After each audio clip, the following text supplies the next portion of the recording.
You're listening to the ESO Network, your station for all things geek. Ian, look at this. What, it's a police box. What on earth is he doing here? I mean, these things are usually on the street. I feel it. I feel it. You feel it? Faint vibration. It's alive. Earth Station Who, a fun mashup celebrating nearly 50 years of the Doctor Who universe. Hold tight. You never know where the TARDIS is going next. You're probably a bit confused right now. I broke the glass. It's all come back to me.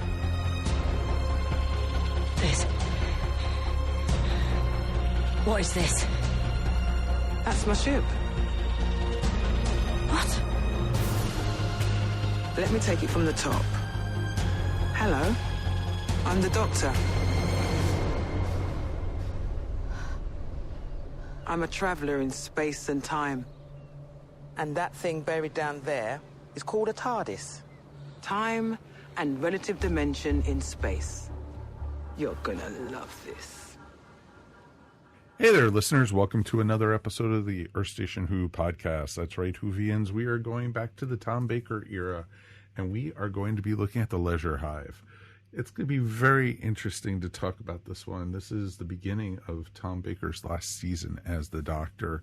So this is going to be, very interesting, or as I like to call it back in the day, I used to call it the Red Doctor era. Because it was like, I think also the beginning of the John Nathan Turner era. This was just, this is a whole new change for Doctor Who at this point.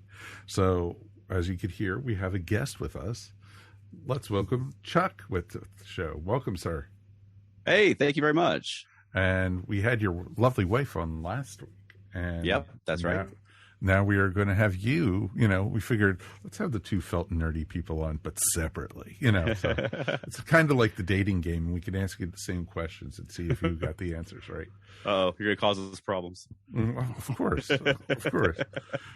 But thank you for joining us tonight. And so this was your choice for this episode. Yep. I know you gave me a list and we kept on going, did that one, did that one, did that one. I felt so bad, doing that. But I chose every other Doctor Who story first and then decided on this one. Exactly. So why did you choose this one, though?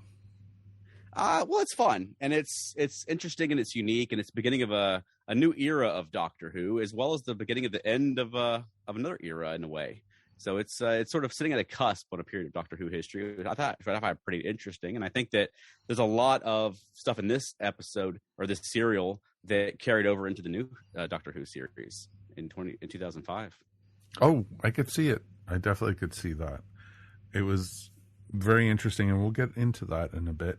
And, so we know you do puppet shows, you do Star Trek, but I think the first time I saw you guys, you had been doing a Doctor Who show at Wholanta. Yeah. And what got you into Doctor Who, and, what's your background with it? There's a lot of sci-fi shows I got into when I was really young. Doctor Who wasn't one of them. Doctor Who I knew of, but I seemed like I never could really, it had never grabbed me. It seemed like every time I saw an episode of Doctor Who, it seemed like it was Tom Baker in episode 12 of 13 wandering down corridors for half an hour, and I couldn't engage with it. I had the same problem with Dark Shadows, where every time I watched Dark Shadows, it'd be Quentin Collin in a graveyard for half an hour, and I just couldn't get engaged with it. So it really wasn't until the lead up to the 96 TV movie when I was probably 15ish, and the Sci-Fi Channel magazine did a special about Doctor Who, a big spread, and they had all the doctors and sort of told the history, and I just found it super fascinating. As I was a nerd. I watched every sci-fi show I could find, big into Star Trek, and just the idea that the same character had been going on at that point for over 30 years. And then they even did a photo shoot where it was Paul McGann in the same pose that William Hartnell had been in, holding a candle and looking out the TARDIS. And I just found the whole thing just super fascinating. And after that, I loved the TV movie when it came out. I didn't know any better. And then I sort of, after the rest of the 90s was really just, once I had my own car, going around to video stores and tracking down Doctor Who VHSs. Oh, that's very cool. That is very, very cool. Yeah, because when we talked to Veronica last time, she blamed you completely with learning about Doctor Who. So, yeah, I'm responsible for a lot of that kind of thing with her. That's awesome, though. That is awesome. Yeah. And that's a sign of a true Whovian, is passing it on to a new generation. So that is awesome, my friend. That is awesome. Thank you. Well, welcome, and we're very glad to have you back on the show. All right. Me too. Glad to be here. Of course, we also have our regulars here. Let's say hi to Mr. Mike Gordon. Howdy. And, of course, the lovely and talented Mary Ogle. Hi, everybody. It is fantastic to be here.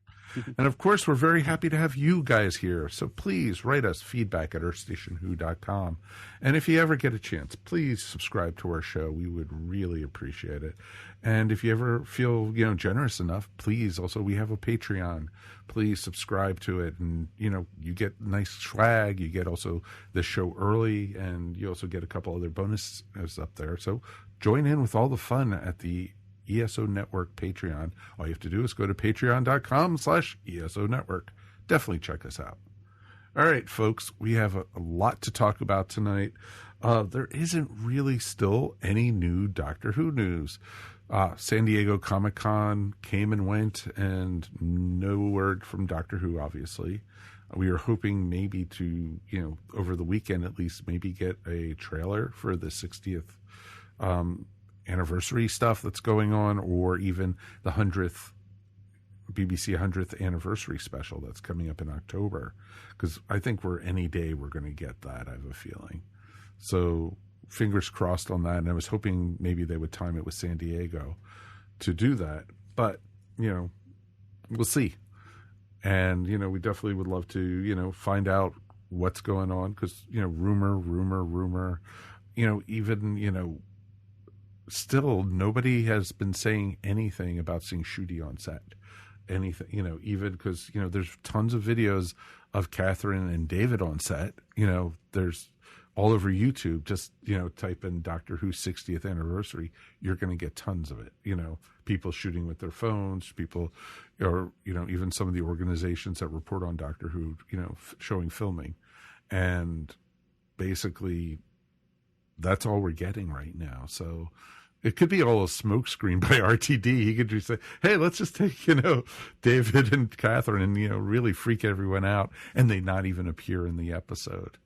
I think that would be kind of fun. Yeah, that would make everybody happy. Oh, of course it would. that wouldn't piss off anybody. All those Doctor fans. That'd be a great way to get in good graces right off the bat. Sure.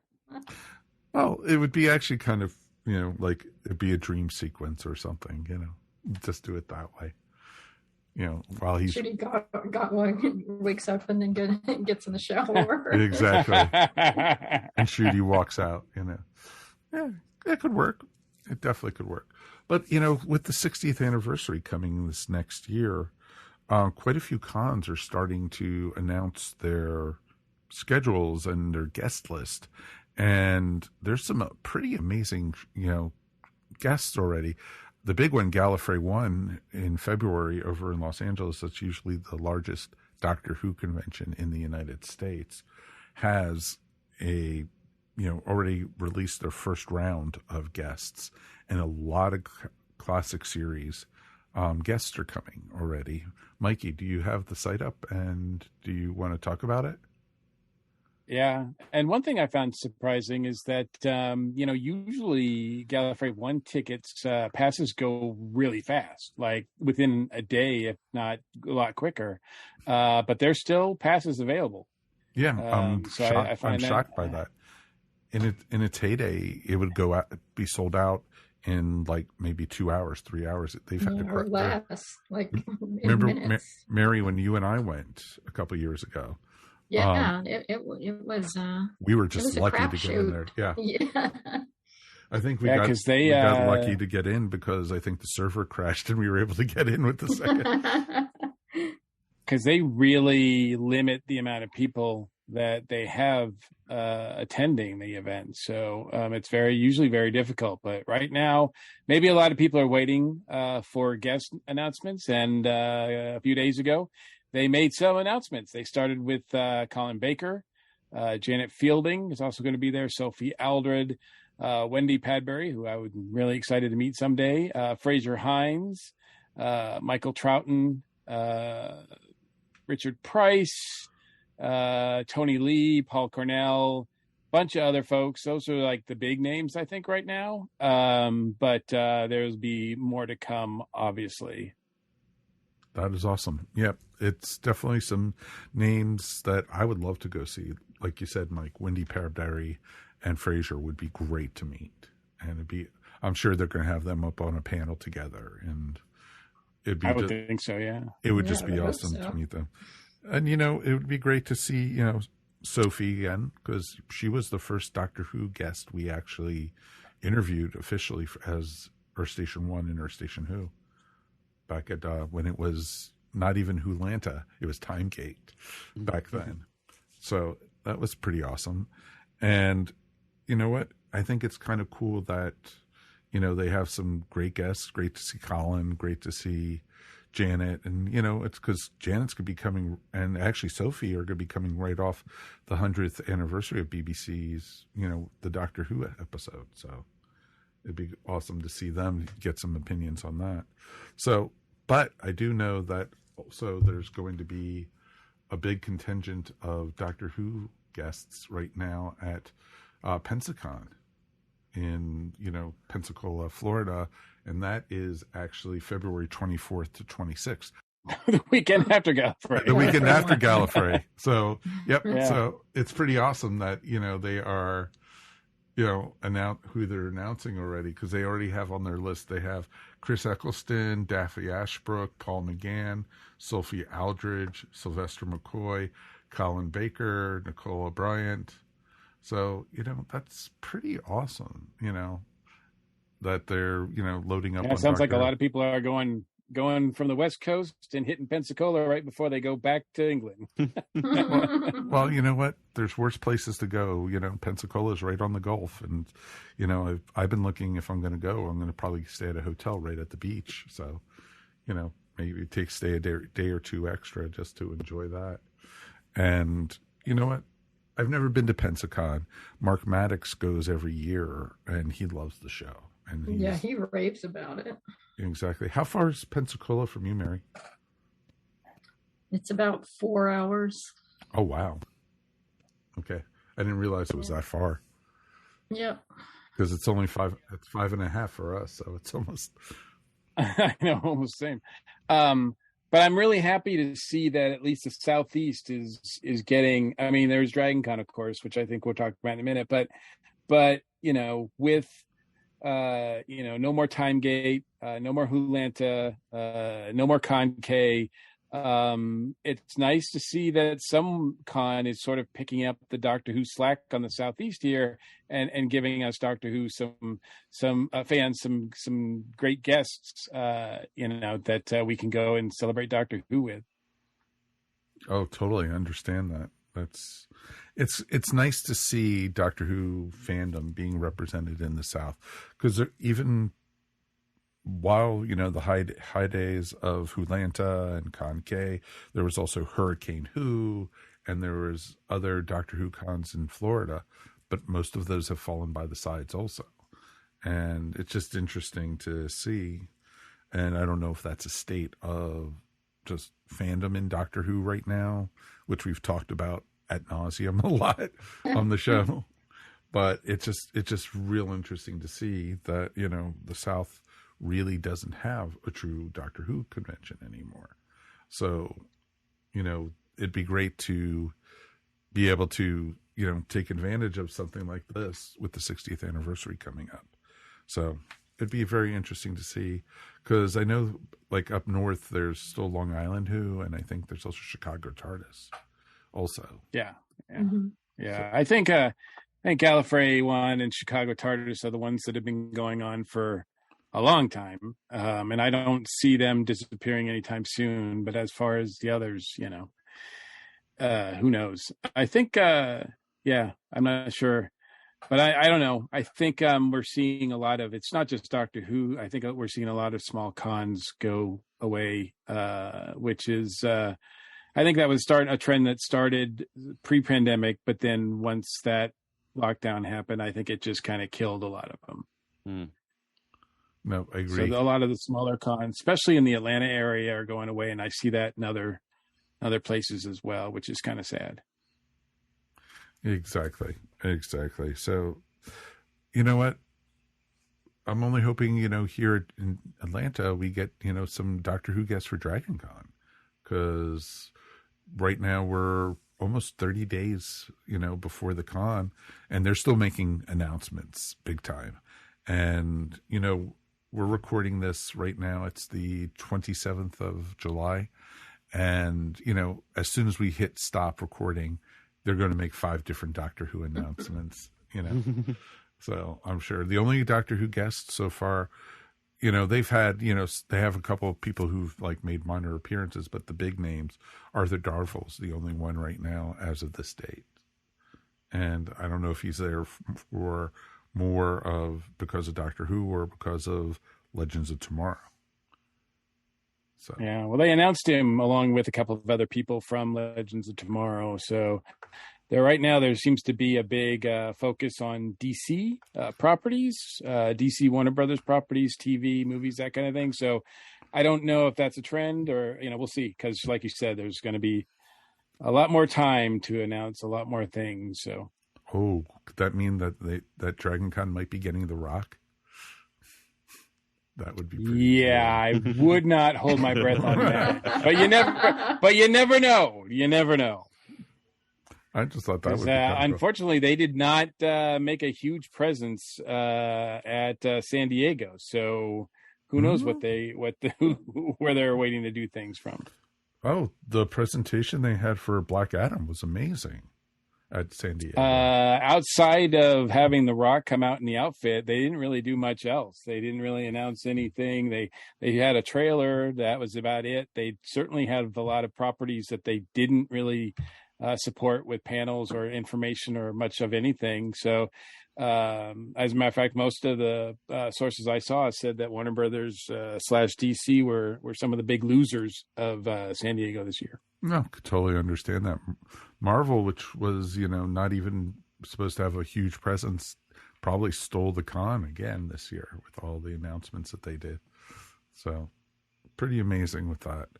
So yeah, sad on DC, but Dragon Con's going to make up for it. Yeah, that's it. Well, and as we talked before the show too, I mean, BBC and Doctor Who did nothing in San Diego either. So, well, there's stories behind that, with Doctor Who, and I don't want to get into that because it's hearsay. And yeah, there's lots of rumors about distribution. Yeah. Well, one of the big, that is actually a big news bit. I didn't even think about it. Disney is actually thinking about running the new Doctor on Disney Plus. They're in very early talks. Yes. Yeah, that's hearsay and rumors. Well, I think it's more than hearsay, but it's interesting that they are, because I know Disney has been interested in Doctor Who since I'd probably say 97, 98. And so it's, during... Would have been a lot easier to pull the trigger way back then. Oh, if they wanted Doctor Who then, they could have probably gotten Doctor Who pretty cheaply and easy then. So they're gonna have to pay a little bit more for it now. But if they're interested, but I mean, who knows? I think we might all be owned by Disney at some point in the near future. Well, exactly, and that's watching what we've been watching on Westworld. I wouldn't laugh about that too much, about corporations taking us over. So, all right. Otherwise, Doctor Who news wise, not all that much else is going on. So might as well just jump right in to Leisure Hive.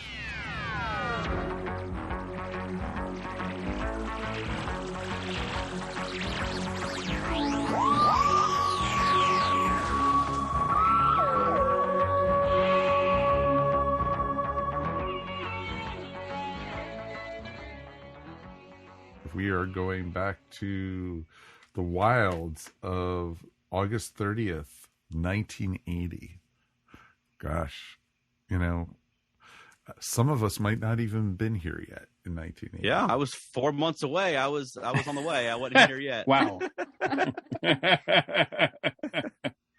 I was kicking. So see, you were just still a glint in your parents' eye and a bump in your mom's tummy. And yep, I wasn't even Pangle yet. No. So yeah, it's interesting because this is also the beginning of the 18th season of Doctor Who, as we mentioned, and BBC really wanted to revigorate Doctor Who at this point. Tom had already been in for 6 seasons before that, and it was interesting that they brought in a new showrunner with John Nathan Turner, and this is the first one of the results of that. It had a new. After almost 10 years, they had a brand new opening. They had a, new theme music. They also had, they changed Tom up. And, because Tom was always, for the last couple of seasons, Tom almost ran the show in a lot of ways with it. And, they had, Tom, they said, all right, Tom, we're going to put you in a red outfit. We're going to change everything red. And that was all John Nathan Turner who, helped point the way for that. And you also had, of course, Lila Ward as Romana and K9 for a couple of minutes until the stupid dog ran into the ocean. Yeah, I think John Nathan Turner wanted to get rid of K9, and he did in the first 5 seconds. Yeah. And not in the best way, not in the most plausible way to get K9 out of the story. No, about the least plausible way. Surely K9 would know better than to go charging into the ocean. I mean, like 51st century technology or something like that. Yeah, explodes plus, when wet. Plus, you would think he would be waterproof. Right. I mean, it just seems like that was pretty ridiculous. Mm-hmm. But never let logic or anything that makes sense change I was going to say that JNT that he won't stop it just because it doesn't make any sense. Yeah, that was I know. I see a lot of sort of middling reviews about Leisure Hive, or when I talk to people about it, they think it's okay. But my main takeaway is that I really don't like John Nathan Turner. It's like even from the beginning, there is just something about his episodes that really put me off. It's like he's not even trying. Or he's got this weird vision that just, I don't think works well at all. Yeah, especially coming off. I was going to say, especially coming off of season 17, because I love season 17. I love the Douglas Adams influence in Doctor Who. Mm-hmm. And then sure. Moving away from that is a little bit jarring. It's very jarring. Yeah. Well, it was interesting, too, because the episode that was supposed to be before this one was Shada. Mm-hmm. Sure. And so that's last season before this was cut short because of the strike. And so back then, Shada was just something that was whispered in the air and everything. Exactly. Shada. What is this Shada? And, I remember going to a Doctor Who convention and actually seeing the script. And it was like, why was this not made? And, so. It's like even the opening shot where they're showing the beach umbrellas, and it just goes on and on and on. Oh, forever. It was so tedious. Yes. Like, well, way to leap into the action, guys. Yeah, what a way to draw us in. Right.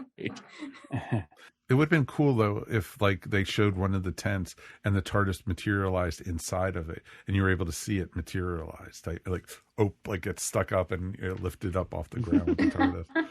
That would be more interesting than what happened. Yeah. That's true. Yes. Very and true. I like when they're out on the beach. I like it gives it a little bit of, I don't necessarily scope, but at least it doesn't feel as claustrophobic as the rest of the story feels. I wouldn't mind if they spend more time on the beach. I just wish they were doing something that was interesting there.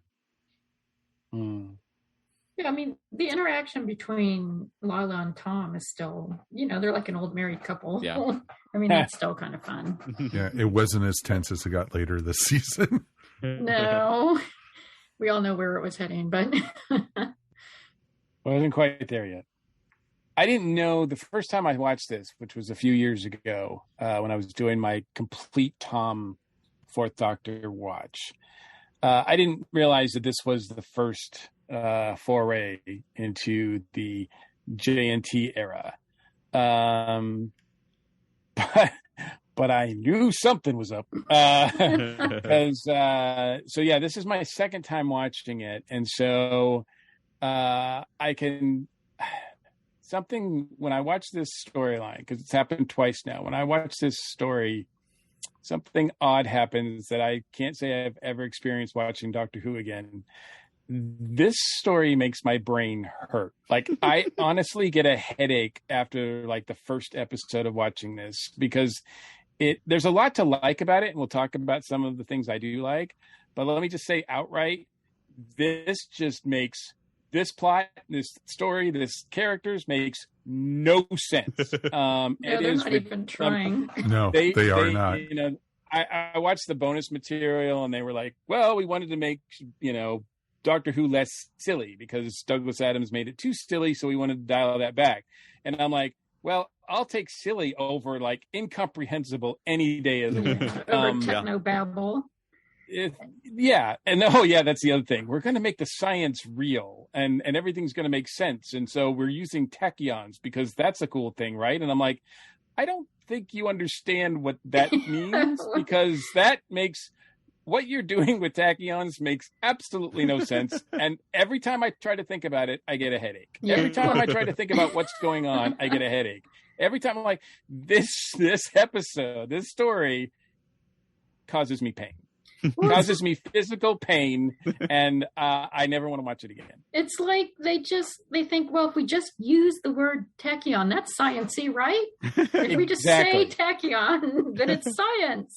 What does it mean? We don't know. We don't care. Well, tachyon.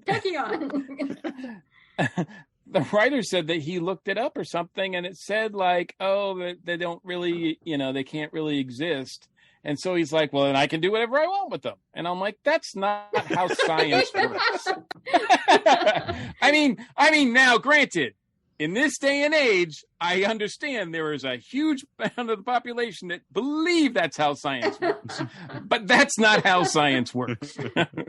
And I do apologize, Charles. I do not mean to like crap on this. No, that's fine. Go right ahead. And there are some things I certainly do not want to, cause any yuck to your yum or whatever it's called, right?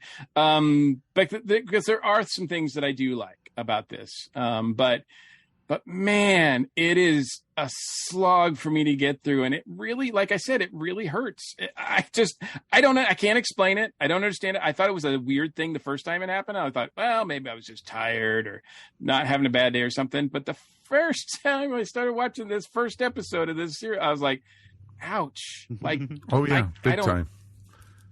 It's just like it's not making any sense to me. No, that's what it was though. The science didn't add up.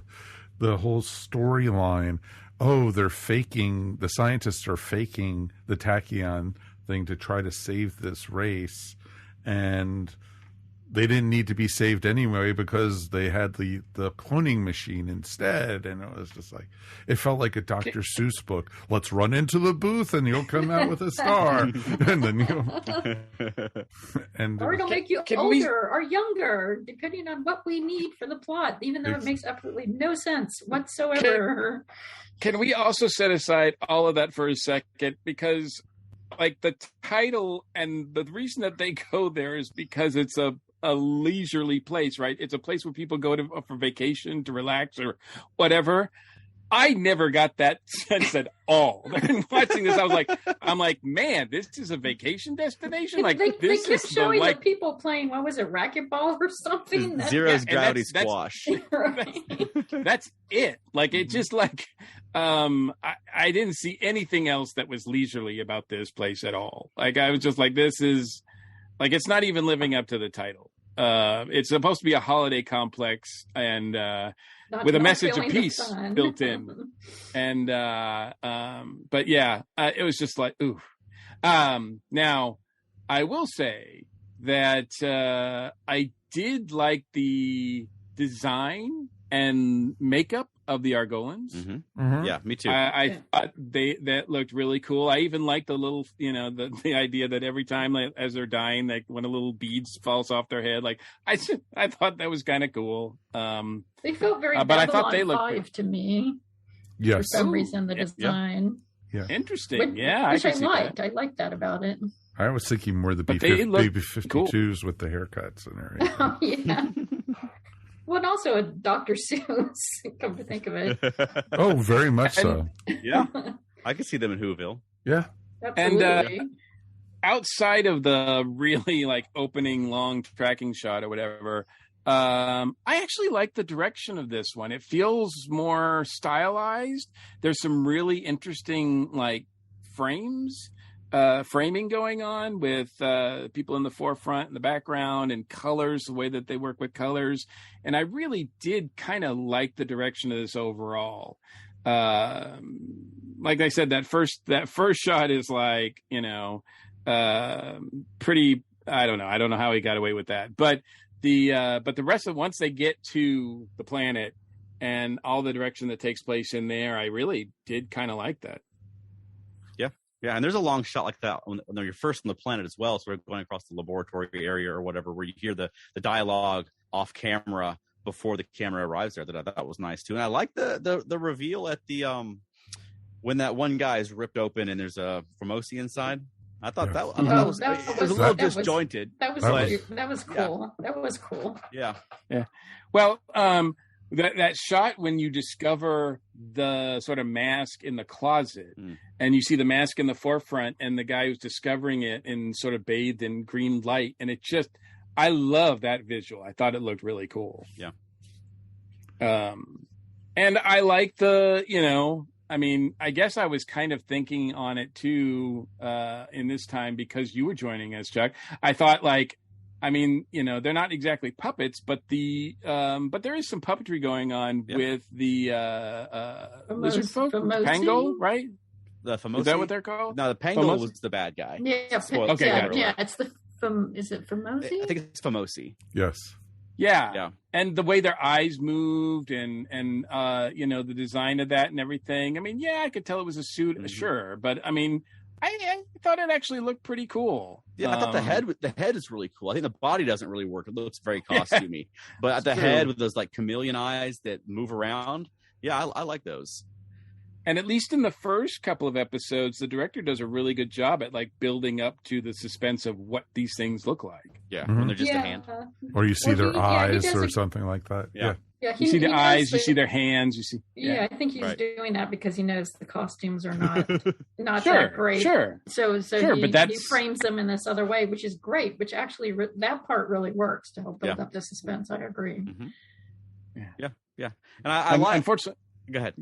No, go ahead. I was gonna say I like the idea that they're it's just silly, but this big alien's inside this little dude. It's the same thing they did with this Lethene in 2005, where you rip his face off and there's just it's 4 times his size alien standing there. Hey, at least they were not farting, so it's okay. That's true.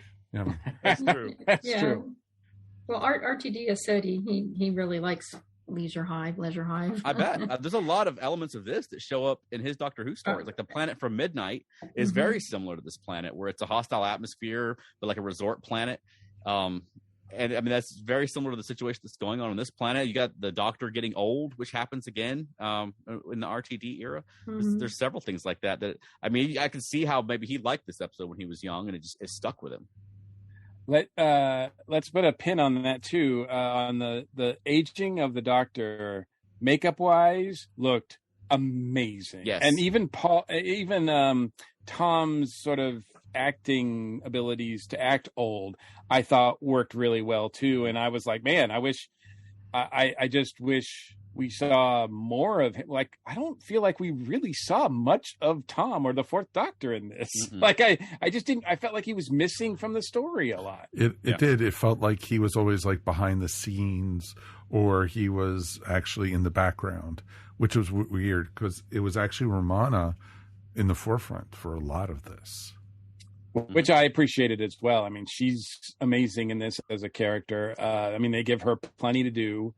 And I thought that worked out pretty well. But I mean, they don't really. You can tell it.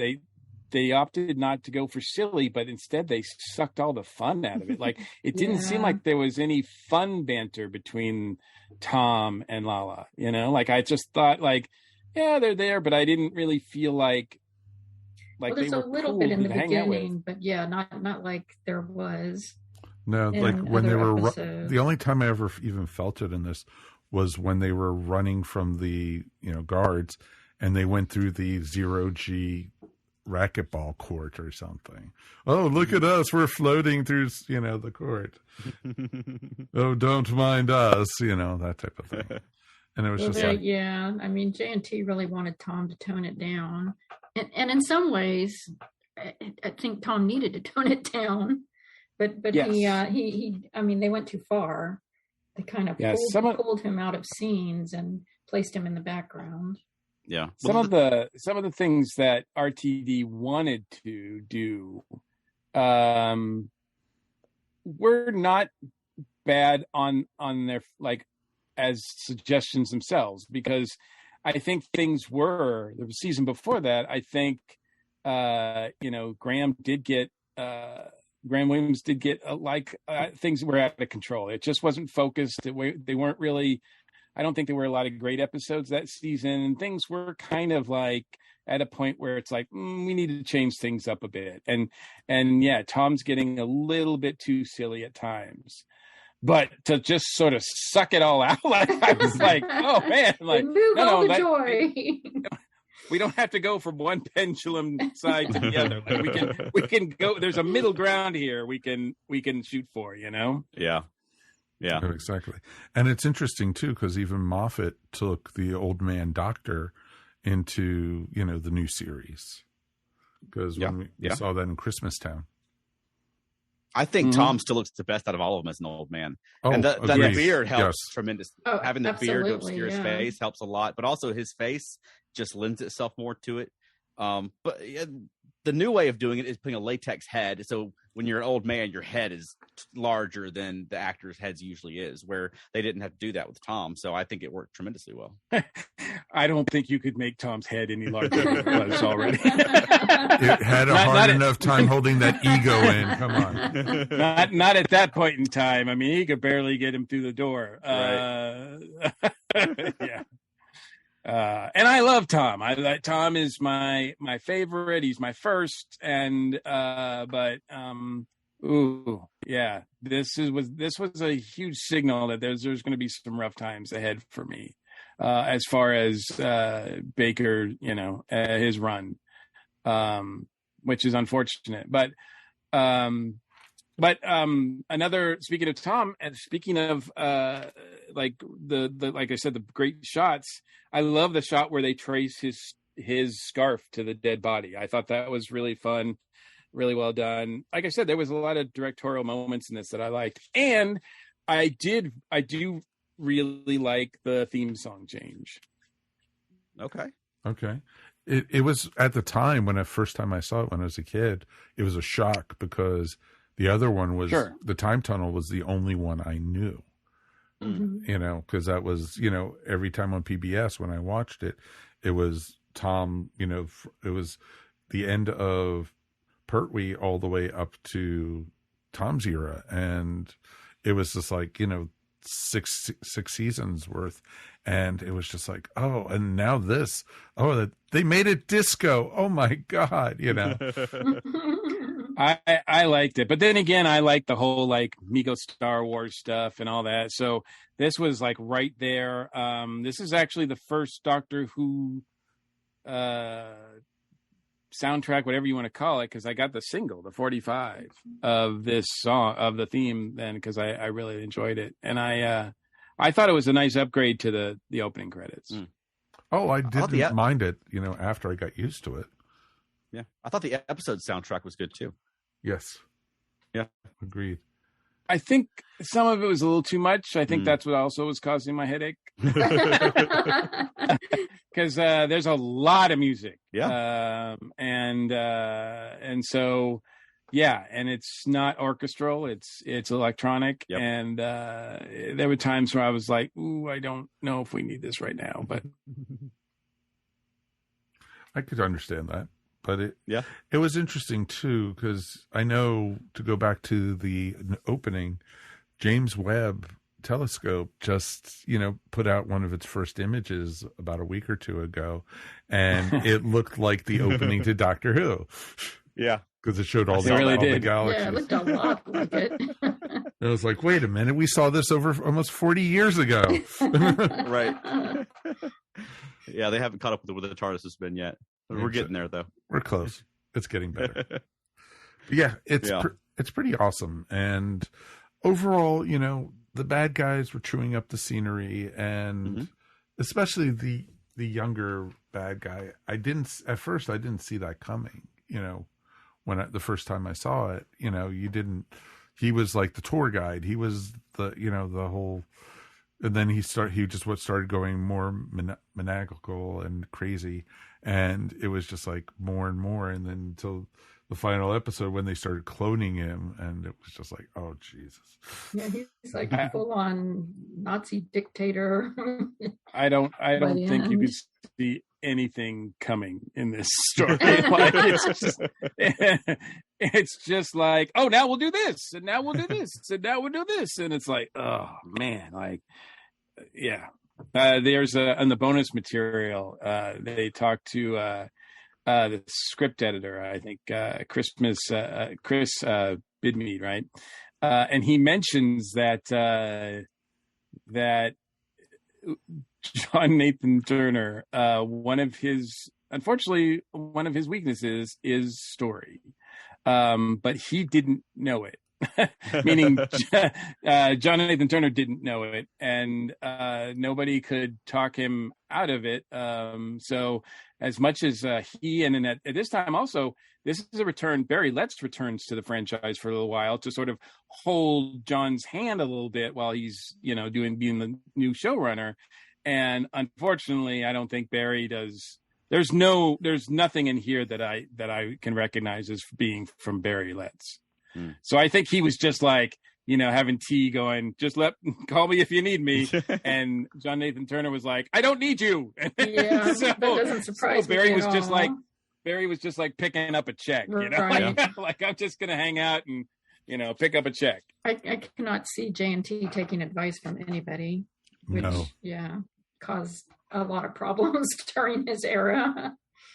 And I don't like the new outfit for the Fourth Doctor in this.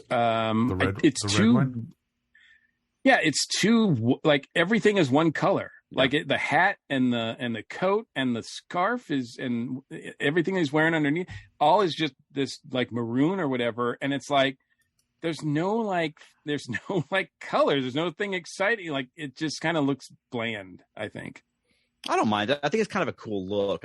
It's too uniformy. It's so what happened throughout the J&T era is the Doctor has a uniform, more of a costume. It seems like.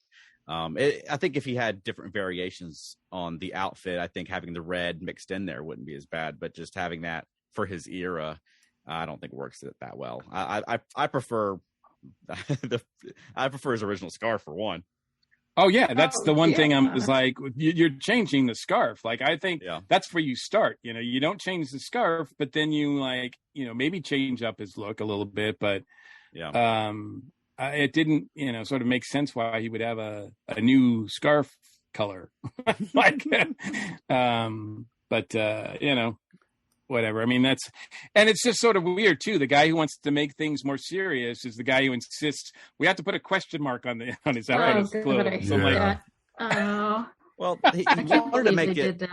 Yeah, he wanted to make it less silly, but the show is still just as silly. They just made it less witty, which isn't effective. Well said. That's a very good way to put it. I did like Pangol in this. I thought Pangol was effective and surprisingly relevant now. This young man who feels like wants to get back to wants to make Argolis great again. Glory days. I don't know where we've heard that before. Wow. And I thought he was well acted too. Yeah, I agree. He did make a good villain, and he does. You don't realize it in the beginning where that is going, and I thought they did that well. Yeah, actually, the acting throughout, both of the older Argolans, I thought were played very well. The female leader was very sympathetic, as was the male, but as he died, and the other scientist that Romana works with, I thought he was well acted as well. I thought the acting was solid. It was weird for me to think when I did the research or whatever, meaning I looked at Wikipedia. But that one of the actors, I guess, had played Johnny Ringo in the Gunfighters, and I was like, "Damn, that's like." Yeah, he was in the Two Doctors also. I guess he was the elder guy that died in the beginning. Like, I had to be, because there's no way. Like, if he goes all the way back to that singing. That singing masterpiece, The Gunfighters. Oh yeah, it basically is. He was the first one to lose his marbles. So, but I think a lot of us lost our marbles watching this one. Well, it's not. The thing is, there's a core of a good story here. I think. I think if they had left out the so-called hard science parts, which were not. But I feel like those were just like shoved in to the story. Like JNT told the writer, "Hey, you have kind of a really interesting story about this dying race who had a 20-minute war that destroyed their planet. And now they've got this basically a rebellious teenager who didn't grow up with the war and doesn't understand the consequences and is trying to take over and kill everybody, basically." He even calls Romana alien trash. That's gone pretty far. But that could have been a really interesting story, and it is just shoved aside for this, technobabble aspect, which is really sad, because I think it really detracts from what could have been a strong story. Yeah, the thing is, you don't have to explain how the machine works. It's a machine on an alien planet. I don't need a long explanation of how the technology that does whatever they wanted to do in the story works. Don't spend time explaining it. Just do things with it. And let me see it working. I did like the resolution, though. I love the little twist of punishing the bad guy by turning him into a child again and just raising him over again. There's a lot of people, let's just try this again. Let's just start over, and from when you're an infant, and we'll just try it again. Yeah, I thought that was really good too, and RTD actually mirrors that in Boomtown. Yeah, with the Slovene when he turns her back into an egg. Yep, that's right. Yeah, and I'm sure that he was thinking of Leisure Hive when he. Oh yeah. Did that. Trying to see if they can get a fresh start, and that was always the story. If you took Hitler and made him a child again, would he grow up the same way? Right. If you raised him differently, would it be the same? Exactly. Yeah. So it'd be very interesting. Any final thoughts before we go ahead and rate this one? Okay. All right. 1 out of 5 TARDISes, 1 being the worst, 5 being the best. Chuck, this was yours. So let's go ahead. You go first. I'll go with a 3. Okay. That's not bad. I don't hate it. It's not one of my top ones. I don't hate it. There's fun things. There's things I like and things I want to like and things I don't like. Mm-hmm. Mr. Mike. Despite the fact that there are things that I do like in this, watching this causes me physical pain. And I can't ignore that. So, it gets like a half a point. Wow. Wow. Wow. Wow. Because even Ghostlight doesn't cause me physical pain to watch it, like this is just, I can't. Sorry. No. That's totally understandable. All right, this Mary. is the worst of Tom's run. Oh, okay. I might question that one, but okay. Okay, Mary, what about you? think I'll give it a 2.5 because, this is the beginning of JNT and it shows, and I am not a fan at all. And I feel like his suggestions probably ruined a decent story. Kind of feel bad for the writer, probably not where he was going in the beginning. But there are some good performances in here, and for that I will get, and also some good design, and for that I will give it a 2.5. Okay, because I've read the Target novelization of this. It didn't get much better, so I'm going to go for a solid 3 for this one. And what saved it for me was Lila and Tom, but also I love this is the first one with the neon tube logo of Doctor Who.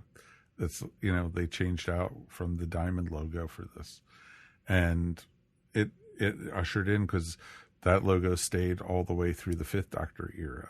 I think they changed it when Colin came on, so it was very interesting to see the changes. And I wasn't as harsh of a critic of the red outfit, or it was still Tom. And when I was a kid and watching these were still fun.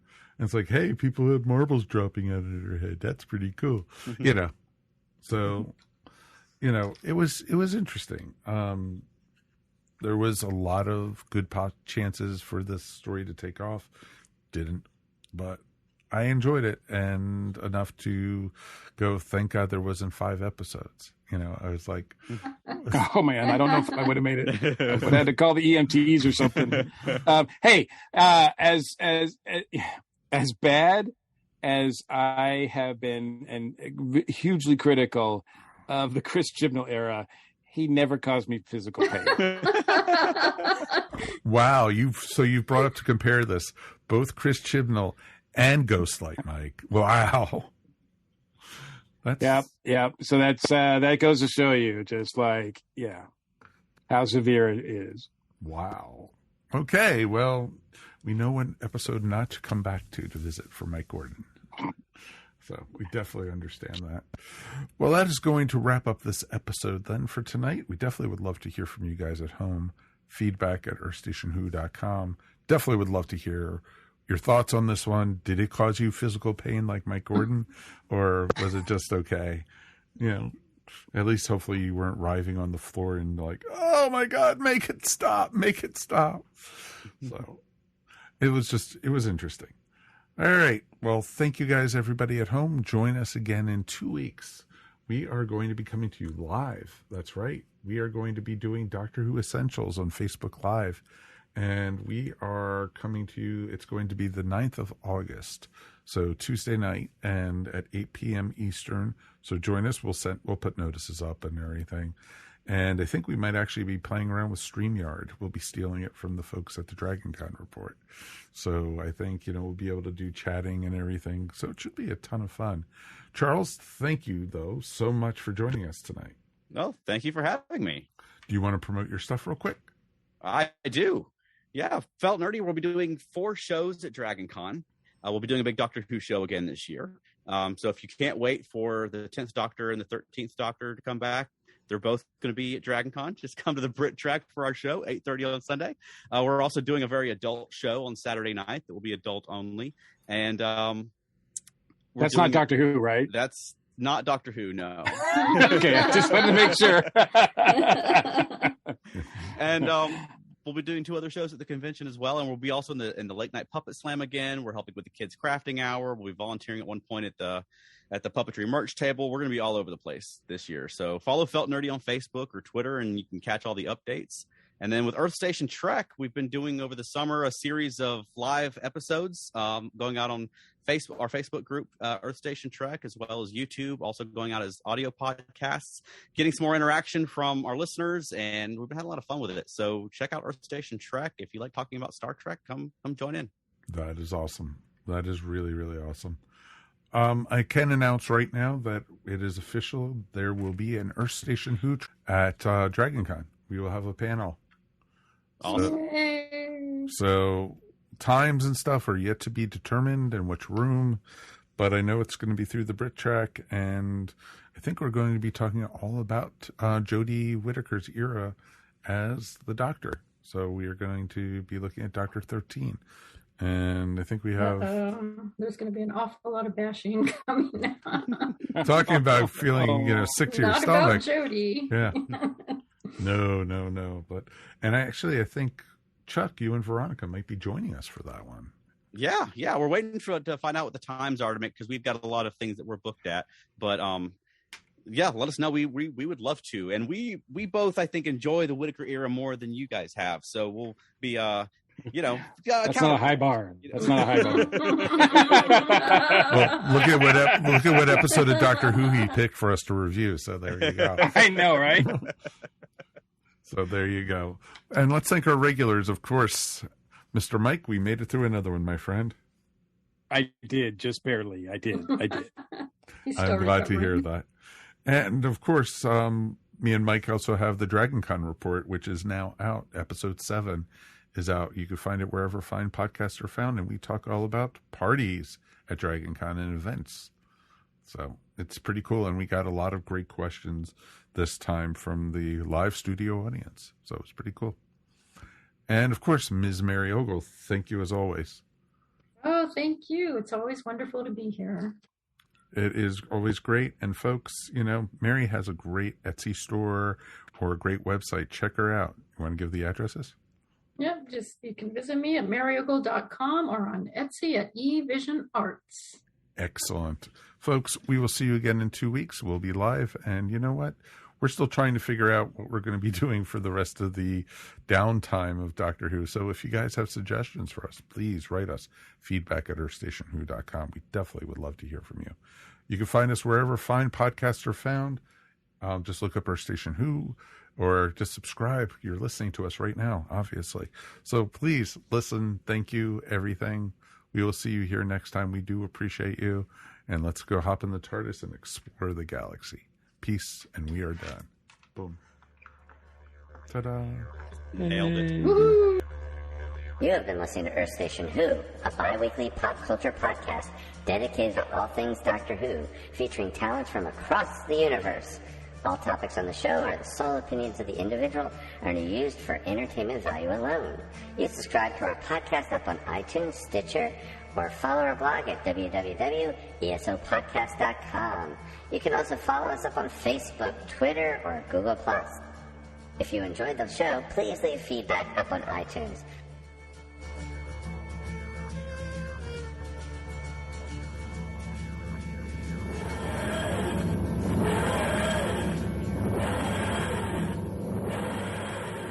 So how do we describe this show? Like, what's really going to grab people's attention and make them tune in? Nerdgasm for your eargasm? What? The spice must flow to be in the know. Don't be a willow. Grab your pillow. But that one doesn't even make sense. All right, stop. Snag a seat and listen. The nerds are back with a brand new edition. No. Okay, then. The Blurred Nerds Podcast. Rants, raves, reviews, recaps, and other bits of random fandom. Well, see, that's perfect. You should have just led with that one. Resistance is futile. Listen to the Blurred Nerds Podcast, right? Meow. Fine. Make it so. This has been a broadcast of the ESO Network. Be part of the crew and help support our shows by donating to our ESO Patreon or by shopping at the TeePublic store, which can all be found at www.esonetwork.com. The ESO Network, your station for all things geek.